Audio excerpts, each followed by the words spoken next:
Hi friends, good evening.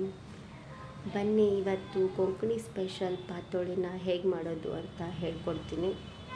ಅದಕ್ಕೆ 1 glass ಅಕ್ಕಿನ ಚೆನ್ನಾಗಿ ತೊಳ್ಕೊಂಡು ಈ ಥರ 15 ನಿಮಿಷ ಆರಿಸ್ಕೊಳ್ಳಿ. ಆಮೇಲೆ ಈ ಥರ ಪೌಡ್ರ್ ಮಾಡ್ಕೋಬೇಕು.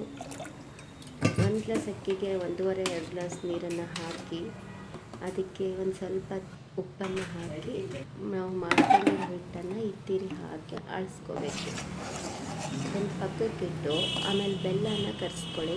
ಎಷ್ಟು ಬೇಕೋ ಅಷ್ಟು ಬೆಲ್ಲ ಹಾಕ್ಕೊಂಡು ಅದಕ್ಕೆ ಕೊಬ್ಬರಿ, ಏಲಕ್ಕಿ ಪುಡಿ, ಒಂದು ಚಿಟಿಕೆ ಉಪ್ಪನ್ನು ಹಾಕ್ಕೊಂಡು ಇದು ಮಾಡಿ ಇಟ್ಕೊಳ್ಳಿ. ಈಗ ನೋಡಿ, ಹಿಟ್ಟನ್ನು ನಾದ್ಕೊಂಡಿದ್ನಲ್ಲ ಈ ಥರ ಅರಿಶಿಣದ ಎಲೆ ಮೇಲೆ ತಟ್ಕೊಂಡಿದ್ದೀನಿ ನಾನು.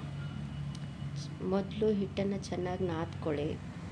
ಆಮೇಲೆ ಇದನ್ನು ಅರಿಶಿಣ ಎಲೆಯಲ್ಲಿ ಮಾಡಿದ್ರೆ ತುಂಬ ಟೇಸ್ಟ್ ಆಗುತ್ತೆ ಫ್ರೆಂಡ್ಸ್. ನೋಡಿ, ಕೊಬ್ಬರಿನ ಈ ಥರ ಹಾಕ್ತಾಯಿದ್ದೀನಿ ನಾನು. ಮಧ್ಯಾಹ್ನ ಹಾಕಬೇಕು, ಯಾಕಂದರೆ ಸೈಡಿಗೆ ಹಾಕಿಬಿಟ್ರೆ ನಾವು ಅದು ಸ್ಟಫ್ ಮಾಡ್ತೀವಲ್ಲ, ನೋಡಿ ಈ ಥರ ಮಾಡಿದಾಗ ಕೊಬ್ಬರಿ ಎಲ್ಲ ಸೈಡಿಗೆ ಬಂದುಬಿಡುತ್ತೆ. ಅದಕ್ಕೋಸ್ಕರ ಮಧ್ಯಾಹ್ನ ಕೊಬ್ಬರಿನ ಹಾಕಬೇಕಾಗತ್ತೆ. ನಾವು ಈ ಥರ ಫೋಲ್ಡ್ ಮಾಡ್ಕೋಬೇಕು. ಇಡ್ಲಿ ಪಾತ್ರೆಗೆ ಸ್ವಲ್ಪ ನೀರು ಹಾಕಿ ಈ ಥರ ಪ್ಲೇಟ್ ಮೇಲೆ ಜೋಡಿಸ್ಕೊತಾ ಇದ್ದೀನಿ ನಾನು ಒಂದೊಂದೇ. ಎಲ್ಲನೂ ಚೆನ್ನಾಗಿ ಮುಖ ಮೇಲ್ ಮಾಡಿ ಇಟ್ಕೋಬೇಕು. ಅದನ್ನು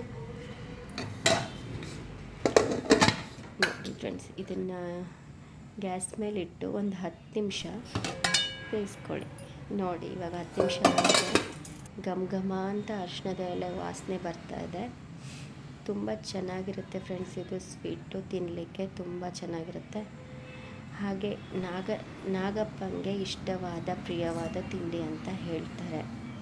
ನೋಡಿ, ಬಿಸಿ ಬಿಸಿ ಪಾತೋಳಿಗೆ ಒಂದು ಸ್ವಲ್ಪ ತುಪ್ಪ ಹಾಕ್ಕೊಂಡು ತಿಂದರೆ ತುಂಬಾ ಚೆನ್ನಾಗಿರುತ್ತೆ. ಒಂದು ಸರಿ ಟ್ರೈ ಮಾಡಿ ನೋಡಿ. ಈಗ ಅರಿಶಿಣದೆಲೆ ಎಲ್ಲ ಕಡೆನೂ ಸಿಗುತ್ತೆ ಈಸಿಯಾಗಿ. ಟ್ರೈ ಮಾಡಿ ನೋಡಿ ಫ್ರೆಂಡ್ಸ್.